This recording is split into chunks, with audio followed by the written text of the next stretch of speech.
नमस्कार दोस्तों। ईरान से जो न्यूज़ आ रही है वो इतनी डिस्टर्बिंग है और ऐसा लगता है कि अमेरिका और इजराइल जो करना चाहते थे वो हो गया। और न्यूज़ क्या आ रही है? न्यूज़ तीन चार हैं जो मैं आपके साथ शेयर करूंगा। एक तो अमेरिका में जो इंटेलिजेंस लीक हुआ है, उन्होंने बताया कि जो न्यूक्लियर साइट्स हैं वो डिस्ट्रॉय नहीं हुई हैं और जो एनरिच्ड यूरेनियम था वो ईरान ऑलरेडी निकाल चुका है। ये कंफर्म्ड इंटेलिजेंस न्यूज़ है। अगर उसको निकाल लिया है तो दूसरा ये न्यूज़ है कि सुप्रीम लीडर मिसिंग है, यानी कि सरेंडर करने के बाद वो अब मिसिंग में आ गया है। 23-24 घंटे से उसका कोई अता पता नहीं है। दूसरी तरफ से जो ड्रोन्स हैं वो अभी भी इधर उधर चल रहे हैं, लेकिन सुनने में आया है कि जो ड्रोन्स ईरान को स्ट्राइक कर रहे हैं वो इजराइल से नहीं आए हैं। अब इसके ऊपर भी बड़ी डिटेल में बात करेंगे। और साथ में ये आया है कि सिविल वॉर की सिचुएशन है ईरान के अंदर, लेकिन ईरान वही पाकिस्तान वाला स्टाइल, हम युद्ध जीते हैं, उन्होंने बोलना शुरू कर दिया हम युद्ध जीत गए, हमने इजराइल को और यूएसए को घुटनों पे ला दिया। और ये भी उन्होंने बोलना शुरू कर दिया कि ट्रंप है जिसने हमारे से भीख मांगी थी कि आप युद्ध को रोक दीजिए। स्क्रिप्ट इस मुस्लिम वर्ल्ड की सेम होती है कि दूसरे ने बोला कि सरेंडर कर दो, क्योंकि हम तो अल्लाह को मानने वाले लोग हैं, हम सरेंडर नहीं करते। ये ईरान के हों, पाकिस्तान के हों, ये 56 के 56 कंट्रीज यही चूरन बेचते हैं अपने लोगों को, और लोग भी भंगड़े उन्होंने डालने शुरू कर दिए। बट ये एक्सप्लोसिव चीज़ें हैं जो आज मैं पूरी कवर करने वाला हूँ कि क्या हो रहा है। और उस चीज़ को मत भूलना कि जो इनका पुराना शाह था वो भी वापस आ रहा है, उसने भी अपने लोगों को वहां पर एक्टिवेट कर दिया है। अब क्या हो रहा है, सिविल वॉर क्यों हो रहा है, कैसे हो रहा है, और बाकी जो चीज़ें मैंने बताई आपको एक एक कर उसको कवर करते हैं। दोस्तों बकल अप कीजिए, क्योंकि ये एक्सप्लोसिव ब्रेकिंग न्यूज़ है जो ईरान से आ रही है और ये अनफोल्ड हो रही है हमारे सामने मिडल ईस्ट के अंदर। क्योंकि आपको मालूम है ईरान के गिरने के बाद जो पूरा का पूरा मिडल ईस्ट का जो डायनामिक्स है वो चेंज होने वाला है। इतना इंपॉर्टेंट कंट्री है। पाकिस्तान के टुकड़े हो जाएंगे, दुनिया को घंटा फर्क नहीं पड़ता, लेकिन ईरान के अंदर जो हो रहा है it effects the whole world. आप सीज फायर को फोकट कर दीजिए। मुझे मालूम है आप में से कई लोग बोलेंगे ओ सर सीज फायर तो टूट गया। आई नो टूट गया, लेकिन टूटा कहां से है ये आपको पता नहीं, अभी वो बताऊंगा आपको। ईरान एक्सप्लोड कर रहा है अपने अंदर से, यानी कि from within Iran problems आ रही हैं। मल्टीपल सोर्सेज से कंफर्म्ड रिपोर्ट्स है मेरे पास कि वहां पर मेजर क्लैशेस हो रहे हैं ईरान के अंदर। दे आर डिमांडिंग कि खमेनी की गंदी गवर्नमेंट को निकलना पड़ेगा, हम इसे एक्सेप्ट नहीं करते। ये ईरान के अंदर से हो रहा है, मेजर क्लैशेस हैं अक्रॉस द कंट्री है और ये डेवलपिंग है हर मिनट। क्योंकि अगर क्लैशेस इंक्रीज हो रहे हैं तो गवर्नमेंट का जो क्रैकडाउन है वो भी इंक्रीज हो रहा है। कोई भी गवर्नमेंट नहीं चाहेगी कि उनकी गवर्नमेंट गिर जाए, वो भी बिकॉज ये यूएसए और इजराइल की तरफ से स्पॉन्सर्ड भी है, ये भी हमें मालूम है। और ये वो मूवमेंट है जिसकी वेट सारी दुनिया कर रही थी कि इस्लामिक रिपब्लिक ऑफ ईरान वो अंदर से क्रैक करे, ताकि वहां की रजीम को चेंज किया जाए जिन्होंने गंद डाला हुआ है पूरे दुनिया में। इतने प्रॉक्सी खड़े किए हुए हैं। अब उन्होंने बोलना शुरू कर दिया कि सीज फायर तो ईरान ने किया है, लेकिन हमास ने, हिजबुल्लाह ने नहीं किया है, वो अपना काम जारी रखेंगे। आप सोच सकते हैं, इसलिए बोल रहा हूं गंदी गवर्नमेंट है ये। और ईरान के अंदर से सीन्स इतने क्योटिक हैं कि उनका जो डिफेंस सिस्टम है, एयर डिफेंस सिस्टम, उसको दोबारा से एक्टिवेट कर दिया गया है। गन फायर हर रोज सुनाई जा रही है कि गन्स चल रही हैं, मिसाइल चल रहे हैं, ड्रोन्स को नीचे गिरने की कोशिश की जा रही है। ये सारा का सारा काम ये करवाने की कोशिश करी जा रही है। और ये एक दो सिटी में नहीं, मल्टीपल सिटीज से ये न्यूज़ आ रही है। एंड अमेरिका जो चाहता था कि सिविल वॉर की सिचुएशन ईरान के अंदर हो, वो सिचुएशन पहुंच चुकी है। मैंने पहले बोला आपको कि जो इनका सुप्रीम लीडर है वो घुटने टेक चुका है, और ये टेकने भी थे। और जो शाह की एंट्री है वो अब इस कंट्री में होनी शुरू हो गई। ओपनली उसने लोगों को बोलना शुरू कर दिया कि आइए इस गवर्नमेंट को गिरवाते हैं। दूसरा एक और चीज़ है, ये है ये वाली पिक्चर, जिसको देखने के बाद ये वीडियो, जो सुप्रीम लीडर है उसको भी पता लग गया कि उसकी रियलिटी क्या है इस कंट्री के अंदर। अब ये कर क्या रहे हैं ईरान वालों ने, क्या कर दिया कि जब उन्होंने देखा कि भाई कंट्री के अंदर क्योस है, उन्होंने अपनी जो IRGC की जो आर्मी है उसको बाहर निकाल दिया। They are now being deployed across the cities, और वो क्या कर रहे हैं, चेक पोस्ट लगा रहे हैं स्ट्रीट्स ऑफ तेहरान के अंदर, क्योंकि उन्हें मालूम है कि लोगों ने अब विद्रोह करना शुरू कर दिया। चेक पोस्ट लगाने पे करते क्या हैं, इसलिए करते हैं और लोगों की इंटेरोगेशन हो रही है, क्योंकि रजीम को पता है कि उनकी जो ग्रिप है कंट्री के ऊपर वो स्लिप करती जा रही है। और जो लोग हैं, लोग भी कौन से हैं, एक वो लोग हैं जो शाह को सपोर्ट करते हैं और दूसरे वो हैं जो तंग है खमेनी के इस्लामिक रूल से। इसको रेवोल्यूशनरी बोला जाता है। और साथ में कई ऐसे सोल्जर्स भी हैं आईआरजीसी के जो ऑलरेडी अपनी आर्मी को छोड़कर वो शाह के साथ ऑलरेडी उन्होंने हाथ मिला दिया। मैं पहले भी आपको कवर किया था। दोस्तों, पहले आते हैं ग्राउंड के ऊपर। ईरान के अंदर जो कंफर्म अभी बता रहा हूं आपको कि जो आईआरजीसी है वो पागल हो गई है। उनका जो ये टेररिस्ट है जो वो क्या कर रहे हैं, स्ट्रीट बाय स्ट्रीट वो वॉकिंग कर रहे हैं और उनका मिशन एक ही है कि कोई भी आदमी जो डिफेक्ट करता है, यानी कि जो ईरान की गवर्नमेंट के खिलाफ बोलता है, उसे पकड़ा जाए। उसके लिए क्या कर रहे हैं, कोई भी गाड़ी निकल रही है सड़कों पर उसे रोका जाता है, उनके फ़ोन्स को पकड़ा जाता है, फ़ोन्स को सर्च किया जाता है कि क्या उन्होंने ईरान की गवर्नमेंट के खिलाफ कुछ बोला है, और अगर कुछ भी निकल गया उसको उसी वक्त अरेस्ट किया जाता है और ब्रूटल ट्रीटमेंट योगी साहब वो दी जाती है और लेबल दिया जाता है ये मोसाद के एजेंट थे।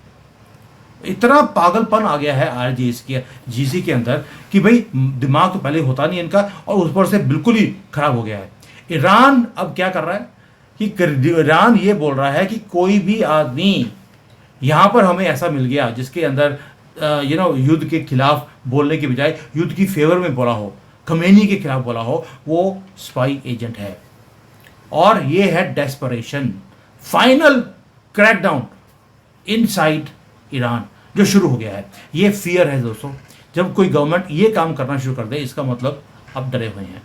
अब आते हैं एयर वॉर के ऊपर। ये बड़ी इंटरेस्टिंग न्यूज़ है। क्या हो रहा है कि ड्रोन अटैक्स इनसाइड ईरान वो होते जा रहे हैं। इजराइल की तरफ से कोई भी ये ड्रोन्स नहीं भेजे जाते और ये कोई भी ऐसी सिटी नहीं है जहां पर ये ड्रोन अटैक्स ना हो रहे हों। और ये मिस्ट्री है जो हर एक इंटेलिजेंस एजेंसी का सर चकरा रहा है, ये ड्रोन्स आ कहां से रहे हैं, लॉन्च कौन कर रहा है, क्या इजराइल इसको लॉन्च कर रहा है? तो आंसर है कि इजराइल लॉन्च नहीं कर रहा, क्योंकि उसे भी वो भी चाहता है कि एक ही चीज़ कि सीज फायर लगा रहे ताकि नुकसान दोनों तरफ से बंद हो जाए। वो नहीं कर रहे।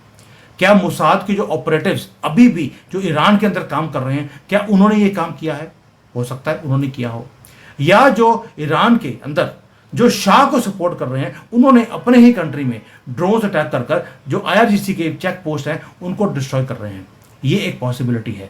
या जो ईरान की जो मिलिट्री है उसके कई लोग जो शाह के साथ जुड़ चुके हैं वो अपने ही ड्रोन्स को, कंट्री के ड्रोन्स को यूज कर रहे हैं अपनी ही आर्मी के ऊपर। और अगर ये पॉसिबिलिटी हुई कि मिलिट्री जो ईरान की है वो अपने ही कंट्री के अगेंस्ट जा रही है, तो this will be a game changer. But ये टाइम बताएगा कि क्या इजराइल है, क्या शाह के जो सपोर्टर्स हैं वो हैं, या आर्मी के लोग वो खुद ये काम कर रहे हैं। ये 2-3 दिन में पता लगेगा and I will let you know what is actually happening. अब आते हैं इजराइल के ऊपर। इजराइल क्या कर रहा है? इजराइल ने ये बोल दिया कि भाई ईरान ने मेरे ऊपर अटैक किया। ये कंफर्म्ड है कि ईरान ने ड्रोन्स भेजे, उन्होंने मिसाइल्स भेजी टुवर्ड्स इजराइल और ये बोल दिया कि हम टारगेट करते रहेंगे इजराइल को। यानी कि इजराइल के पास मिसाइल्स आई, ड्रोन्स आए, इजराइल ने भी इंटरसेप्ट कर लिया। 1-2 जाकर अंदर गिरी हैं जहां पर लोगों की मौत भी हुई है। लेकिन ये क्लियर है कि जो ये ईरान है वो डेफिनेटली इजराइल को अभी भी अटैक कर रहा है। और इजराइल ने क्या बोल दिया? इजराइल ने भी मोदी जी की लैंग्वेज यूज़ करी है। उन्होंने बोला ऑपरेशन सिंदूर बंद नहीं हुआ है, ये पॉज हुआ है क्योंकि किसी ने बोला हमें पॉज करने के लिए, उसकी इज्जत रखते हुए हमने पॉज कर दिया, लेकिन बंद नहीं किया है और ये जारी रहेगा। आप देखिए प्ले बुक सेम है मोदी वाली, कोई चेंज नहीं है। और ये क्यों किया गया है? क्योंकि इजराइल और अमेरिका का एक ही टारगेट था कि आप दूसरे की कंट्री को अंदर से खत्म करें। मोदी जी ने पाकिस्तान के न्यूक्लियर एसेट्स को खत्म किया और अंदर उनके सिविल वॉर है, पानी के लिए तराही तराही कर रहे हैं। ईरान के अंदर भी वही हाल है। उनके जो नाइट एयर डिफेंस सिस्टम्स हैं वो एक्टिवेटेड हैं, लेकिन पकड़ कुछ नहीं पा रहे और डेस्परेटली वो मिसाइलें छोड़ रहे हैं, कभी इधर कभी उधर, अपने जो ड्रोन्स हैं अपने कंट्री में जो आ रहे हैं उनको रोकने के लिए, लेकिन रोक नहीं पा रहे हैं। साथ में प्रोपेगेंडा शुरू कर दिया। प्रोपेगेंडा ये है, ये देखिए, हजारों लोग कहते सड़कों पे आ गए जो गवर्नमेंट को सपोर्ट करते हैं। ये वो लोग थे जो IRGC, जो आर्मी की फैमिलीज हैं, उनको बुलाया गया, उनको फोर्सफुली वहां पर पार्टिसिपेट करवाया गया और कुछ हजार लोग इकट्ठे हुए जो ये बोलते थे कि पूरी की पूरी कंट्री हमारे साथ है। हजार लोग इकट्ठे हुए, सो कॉल्ड विक्ट्री सेलिब्रेशंस। क्योंकि आपको मालूम है ये तो अल्लाह से डरने वाले लोग हैं और अल्लाह की झूठी कसम खा के बोलते हैं हम अल्लाह से डरते हैं। ये वो लोग हैं जो अब सड़कों पे आए हैं और ये क्या बोल रहे हैं, death to America, death to Israel, Khamenei की सपोर्ट। ये है सपोर्ट इनकी, 1000 लोग। दोस्तों ये जोक लगता है, जो क्लेम करते थे मिलियंस एंड मिलियंस ऑफ लोग सामने आएंगे, वो नहीं आए। क्यों? क्योंकि इनका अपना सुप्रीम लीडर सामने नहीं आया तो लोग बाहर क्यों आएंगे? उनको मालूम है कि इनका सुप्रीम लीडर सरेंडर कर गया, ही लिटरली सरेंडर्ड। और $1 बिलियन क्वेश्चन पूछ रहा हूं आपको कि अगर इतनी बड़ी विक्ट्री थी तो भाई खमेनी कहां है? उसको सड़कों पे आके बोलना चाहिए था हम युद्ध जीते हैं। सुप्रीम लीडर वैनिश्ड है, no social media post for the last 23 hours. ये अनप्रेसिडेंटेड है। हर 5 मिनट के बाद पागलपन में आकर वो एक ट्वीट करता है। अब कोई ट्वीट नहीं, कोई पब्लिक अपीयरेंस नहीं, कोई स्टेटमेंट नहीं ऑन सीज फायर विक्ट्री। जो इतनी बड़ी बड़ी हाकता था, चुप है, नथिंग। क्या वो मर गया है? जो फरदौ उनकी जो न्यूक्लियर साइट के नीचे छुप के बैठा था, जिसको बम्बार्ड किया गया अमेरिका की तरफ से, क्या वो वहां पे मारा गया, बारबेक्यू हो गया? या वो कैंसर का तो मरीज पहले ही है, क्या उसकी आवाज से, बॉम्ब की आवाज से ही 2 4 5 हो गया काम उसका? या इतना स्ट्रेस है उसके अंदर कि उसके मुंह से आवाज ही नहीं निकल रही? वो हाइडिंग में है, ये हमें मालूम है, लेकिन वो टेरर में भी है क्योंकि उसे मालूम है टारगेट नंबर 1 वही है। और उसकी जो एब्सेंस है, इट इज स्पीकिंग वॉल्यूम्स, क्योंकि जो हार्ट ऑफ द रजीम है वो मिसिंग है। और ये क्रिटिकल पॉइंट है ईरान के अंदर। आप सोच के देखिए, खमेनी और चुप रहे, ये हो नहीं सकता। इसलिए ये जो सारा काम है, इसके कारण जो सिविल वॉर की सिचुएशन है वो बढ़ती जा रही है ईरान के अंदर दोस्तों। और इस सारी चीजों को छुपाने के लिए ईरान की गवर्नमेंट क्या कर रही है? वो एक ही काम कर रही है कि वो अरेस्ट को बढ़ा रही है। सेम वही चीज जो हमेशा ईरान में भी और मुस्लिम वर्ल्ड में होती है। लोगों को पकड़ा जाए, उनके ऊपर टॉर्चर किया जाए और उनको फिर घुमाया जाए पूरे कंट्री के सामने कि ये वो लोग हैं जो कि मोसाद के एजेंट थे, और उनसे कन्फेशन लिखवाया जाए कि हाँ हमने मोसाद के लिए काम किया है। जब आपको इतना बुरी तरह से टॉर्चर किया जाएगा, आप बोल देते हैं, और उसके बाद पब्लिकली उनको हैंग किया जाएगा। और जब ये हैंग किया जाएगा इन लोगों को, पूरी दुनिया में ना यूनाइटेड नेशंस बोलेगा, ना USA बोलेगा, ना यूरोप बोलेगा, जो भारत के लिए तो बोल देते हैं जबकि यहाँ पे कुछ हो भी नहीं रहा। लेकिन ईरान के अंदर ये काम किया जाएगा, मोसाद के एजेंट्स को हमने मार दिया।